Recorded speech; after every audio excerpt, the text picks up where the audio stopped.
All right, McKenna, here we go. Absolute value inequalities. Remember that the goal of solving any of these inequalities with absolute value is the first thing we have to do is get the absolute value expression all by itself. So the very first thing that we're going to do is we are going to get rid of this -3.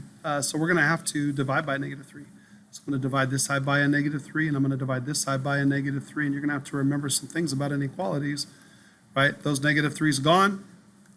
The right side of this equation is going to be a +2, but this symbol has to switch because we divided by a negative. So the symbol is going to switch, it's going to turn around, less than or equal to. And now I've got this stuff right here, absolute value of -c. So now that we've got the absolute value isolated, now it is time to write our two inequalities. So the first one we're going to write is, remember, the stuff inside the brackets isn't going to change. So we're going to have -c, and we're going to write exactly what we see, less than or equal to 2. But then on the other side, we're going to have -c, and then we're going to turn this symbol around, greater than or equal to, and we make that 2 opposite, -2. So those are our two inequalities. This one and this, both sides are going to need to divide it by a -1. So I'll divide this left one here by a -1. That's going to give me c. Remember, turn that guy around again, greater than or equal to, and this is a -2. And then over here, I'm going to divide by a -1. And I'll get c is less than or equal to +2. Now, if I were to look at this on a number line, there's a 0. This says greater than a -2, so that means an arrow going that way. And the other one says less than a 2. Well, there's a 2. That's an arrow going that way. And these are dots, right? Because that's an underlined inequality, and that's an underlined inequality. So what I end up with is a sandwich that says -2 is less than or equal to c is less than or equal to +2.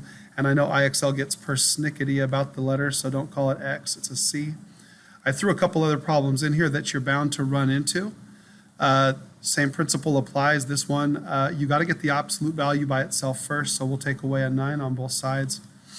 And that'll give me the absolute value of -2w is less than, and 53 you take away 9 is, 44? And now I'm going to write both of these inequalities. I have -2w is less than 44, just like I see. And then I keep it again, -2w, but then I got a -44, and I got to turn the symbol around, greater than. And I'm also paying attention to the idea now that if I were to graph these, those would be hollow circles on a number line. So let's go ahead and divide by a -2. I'm just going to put it under all 4, and I know that this one over here is going to be w, and then I got to turn it around. I divided by a negative, greater than -22. So on a number line, if that was 0, this would be a -22. That'll be a circle and an arrow right. And then over here, this would be w, that's less than, I got to turn it around. And that's a +22. So there's a +22, circle, arrow going left. So it's another sandwich. So my solution is going to get written like this. -22 is less than w, which is less than +22. So that says w is all the stuff in between. Let's take a look at one last problem. So anyway, this right there is what we're going to write for a solution in that problem.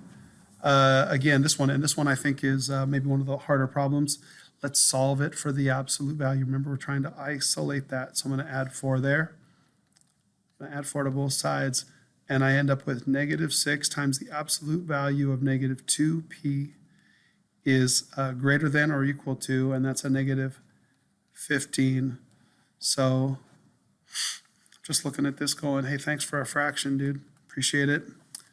We're going to divide both sides by a -6. That's going to get rid of that. That's going to get rid of that. That's going to give me the absolute value of -2p, right? That doesn't change. Is less than or equal to, I'm going to turn that symbol around because I divided by a negative, and this is a positive number. I'm going to reduce it while I'm at it. It's going to be 3 goes in there both times, or 5 and 2, so it's 5/2, +5/2. So I end up with my two inequalities. I'm going to write them on the left side here. I end up with just what I see, -2p less than or equal to 5/2. That's one side. And then the other one is -2p is greater than or equal to -5/2. So remember, we flip the sign, and then we make flip the symbol, I'm sorry, and we make the sign opposite. So let's go ahead and divide this by a -2. Dividing by a -2 is like putting a -2 down there, and it's just -1/2 really, but that goes away. We get P, turn the symbol around, greater than or equal to, and this is going to be a negative because there's one negative right there, -5/4. So greater than -5/4, which is -1 1/4. So if that was -1, 5/4, and it's greater than or equal to, so it'd be like a solid dot, kind of about there, and an arrow that way. And this one, -2, or sorry, we're going to divide by a -2 here, and we're going to put a -2 down there, and that's divided by a -2. That is, P is, and again, turn that symbol around. We keep turning around, so many negatives. But this is a positive number, right? Because we have a negative symbol there and a negative symbol there. So we end up with positive 5/4, which is just a little, bigger than the 1. So there's a dot there. And so we end up again with a sandwich. P is all the stuff in the middle. So we end up with -5/4, which is less than or equal to P, which is less than or equal to positive 5/4. And that's how you're going to write the solution on that problem. I guess I'll take that box away so you can see it. All right, good luck.